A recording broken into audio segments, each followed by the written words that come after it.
This is just peak liberalism, isn't it? The Biden administration during Black History Month deporting black migrants, immigrants. So this is from Prism, reports.org. I'll link it down below. Q&A. The Biden admin has spent Black History Month deporting black immigrants. Why aren't people in the streets? Yeah, why the fuck aren't we? It's disgusting, right? Leaders fighting for black immigrants, talk deportation, media erasure, and fair weather allies.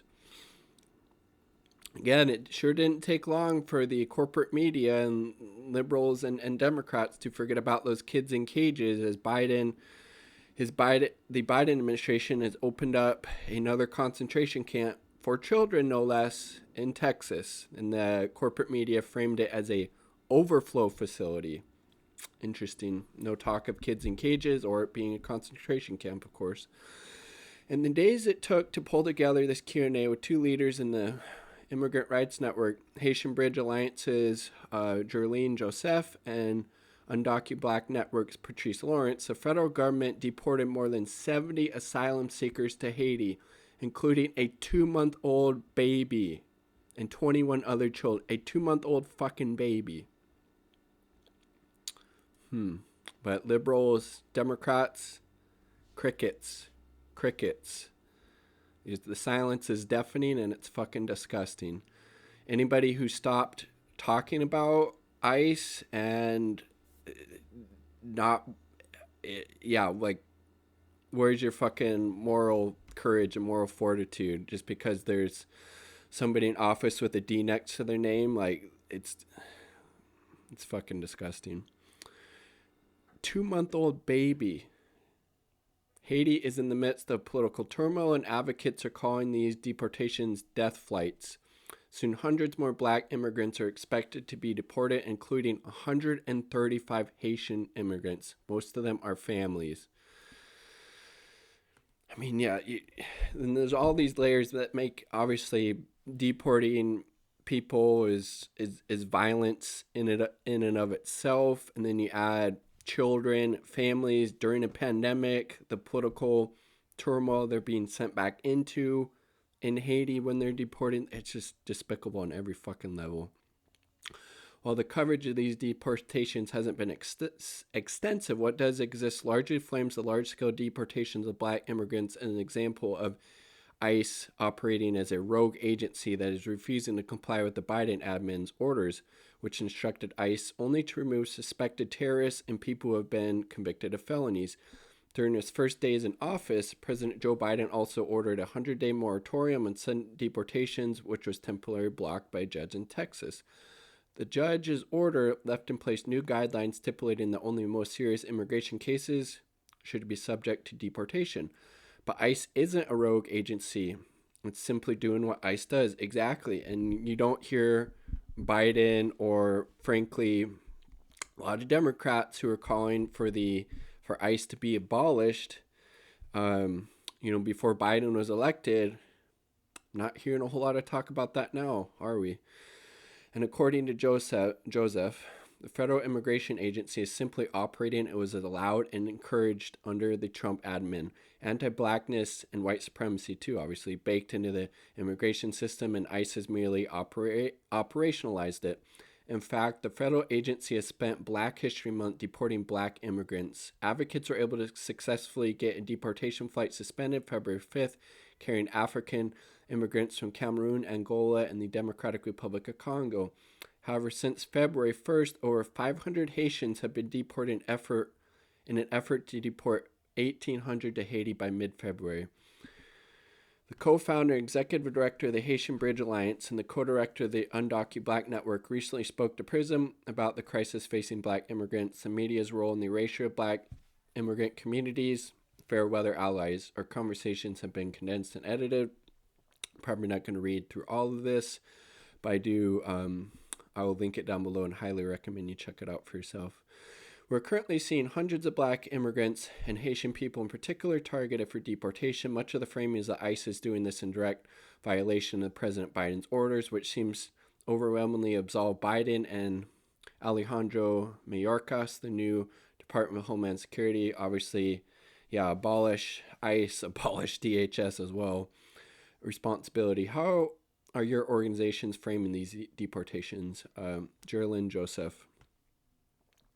I believe we're seeing a continuation of what the Trump admin created. The Trump admin dismantled the immigration system, emboldened racists, and allowed anti-Black rhetoric. Haitian immigrants have long been a target. Now we're asking the Biden admin to do something about the abuse, anti-Blackness, and racism in the system because he has the power to begin dismantling it. We're demanding the Biden admin welcome asylum seekers with dignity. We demand a pathway to permanent legal residency for temporary protective status holders, deferred action for child arrivals, dreamers, recipients, and other undocumented people.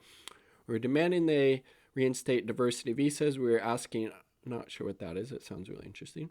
We're asking that the Biden admin take a deeper look at the root causes of immigration for Black immigrants. There's been a 5-year conflict in Cameroon. We have slavery in Mauritania. An earthquake in Haiti killed hundreds of thousands of people and left millions homeless. There's also been storms and continued political turmoil, forcing people to leave. LGBTQ people are fleeing Jamaica. Black immigrants are among the most vulnerable, and we always have a target on our back, and it's been no different under Biden. At the end of the day, Biden is responsible because the Biden has the power to stop. Yes, completely agree, Patrice. He's one of the most powerful men, people in the world. I understand there are many nuances, but DHS is relatively new. Yes, abolish it, abolish ICE. They built these agencies up quickly, and they can tear them down quickly. But they aren't going to do that. The presser isn't going to willingly tear down these systems. It's the job of the press to demand it. The head of the DHS had the political will to stop these deportations. He would do it, but he doesn't. I don't think he's going to. And that tells us a lot about his character and the character of Joe Biden, aka completely fine with this racist, white supremacist organization continuing to exist and continuing to harm these migrant people and their families and communities, and it's completely disgusting. We need people who are willing to take political risks. We need people to determine that the deportation of Black immigrants is not an option. My demand for the Biden admin is to bring back every person who has been deported under his admin. I want a residency status created for Haitians so they can return. This is the reparations that are due. America is complicit in the conditions that people face in Haiti. And if the U.S. is going to create refugees, it needs to create reprieve for them, 100%. Right now, the U.S. is deporting Haitian families, and 5 pregnant Haitian women will soon be deported. I mean, Jesus fucking Christ. How could anybody not want to dismantle ICE, DHS, this whole system of white supremacy and xenophobia? The Black Alliance for Immigration tweeted the other day that the U.S. has a historical obligation to Haiti and that it must support undocumented Haitians, help people understand this historical obligation. Joseph, we talk about the historical context relationship between Haiti and the U.S. We must understand that Haiti is one of the very few countries that became soldiers and fought for the U.S. in the Revolutionary War. The blood of the Haitians is the very fabric of this country. I didn't know that.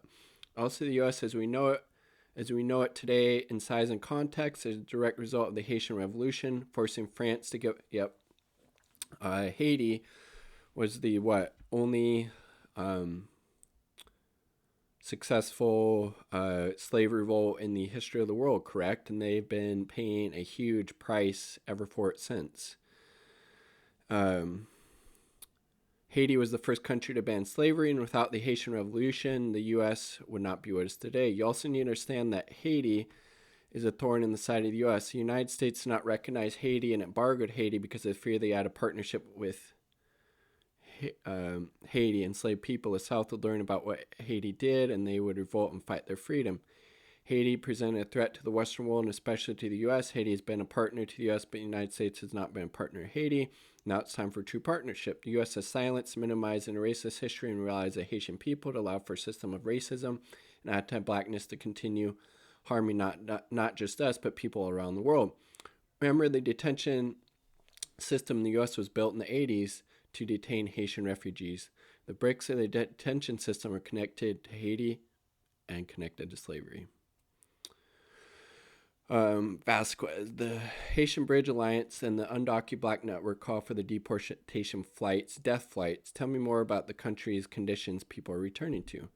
Right now, Haiti is in the middle of the uprising because of the diaspora is demanding the current president to leave power. For the U.S. to deport people in Haiti in the middle of an uprising, unconscionable. Again, we're also in a pandemic, global pandemic. That's first. Secondly, a lot of people left Haiti after surviving an earthquake that killed over 250,000 people and displaced millions. There are in search for safety. No one wants to leave home, but they have been forced to leave. Pregnant women, babies, small children are literally being sent back to nothing. There is no medical infrastructure for pregnant women being deported. There is nowhere for them to go. They are running for their lives, often trying to escape gender-based violence. I want America to demand that we do better. We voted for Biden and Harris because they promised they would be better and that they were going to be different than Trump. This election was said to be a fight for America's soul, but I remember Joe Biden spouting that bullshit. But we continue the same cruel and inhumane practices that we saw under Trump. This is a humanitarian crisis. We're demanding fairness and justice. The first family separation at the border was a Congolese asylum seeker and her daughter. The iterations of the Muslim ban targeted black countries. Overwhelmingly, the families in detention facing deportation of black asylum seekers. The use of Title 42 to quickly expel immigrants during the pandemic has primarily affected black immigrants. Can you talk to me about the harm that's done when black immigrants are erased from reporting? Okay, that's probably the last paragraph I'm going to read. Again, I'll link it below. The harm is extensive. I'm going to really generalize here, but policymakers come from the people who have power to sign documents and pass legislation. Policymakers, lawmakers, members of Congress, their frame of reference, the one thing that pushes them and the thing they look to help to make choices is not how many people showed up to their office, but how big a rally was. How they decide what to move the needle on is based on what reporters publish. When we talk to a representative's office about something affecting our people, one of the first things they ask us is if there are media articles about it. Has this been written about? Reporting is what they look to in order to give our lives and experiences legitimacy. They want published stats on who was deported. They want to see quotes and interviews. And again, this is something I haven't really heard a lot about, frankly, until this article, that being the plight of black migrants being deported, both under Trump and now Biden. We are grassroots. We don't have the capacity for all that. What we do have is 1 a.m. panic phone calls. We have WhatsApp flooded with messages from worried members. Our entire team at Undocu Black is made up of black immigrant women who have been or are currently undocumented. We have team meetings about how recent executive order ruling is affecting a staff member's mother. We have community calls of people asking questions we don't have answers for. We have inboxes full of emails from people who need help. We have people who were undocumented and afraid, but they find solace in us. That's what we got. But in this world, that doesn't get us very far, because to lawmakers, what we say to them directly doesn't prove our humanity until the media decides to uplift our stories. This is political calculus that gets done. What will get me reelected? That's disgusting. That's disgusting. Do you have any faith that this will change? Count on it. It's too big of a risk. I can't count on it. It's too big of a risk for us to take. A lot of press doesn't cover it. They're right, unfortunately.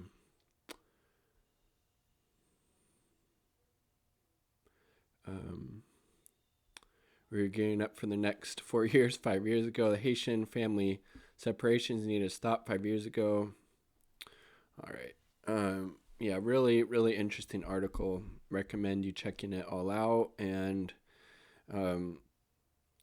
something that was really brought to my attention was the plight of black migrants within the U.S. and how they have been more or less erased from the media narrative when it comes to these disgusting deportations, which I would consider crimes against humanity, and this story needs to be told. And the Biden, why aren't people in the streets, as the title points out, we need to change that. We still need to be obviously fighting like hell to make sure these deportations stop under Biden, making sure we fight like hell to abolish ICE, abolish DHS, and create real immigration reform where there are pathways to citizenship for everyone in the U.S. So those are my thoughts. Leave yours down below. Like the video if you like the damn video. Subscribe for more content. Peace. Much love. All power to the people.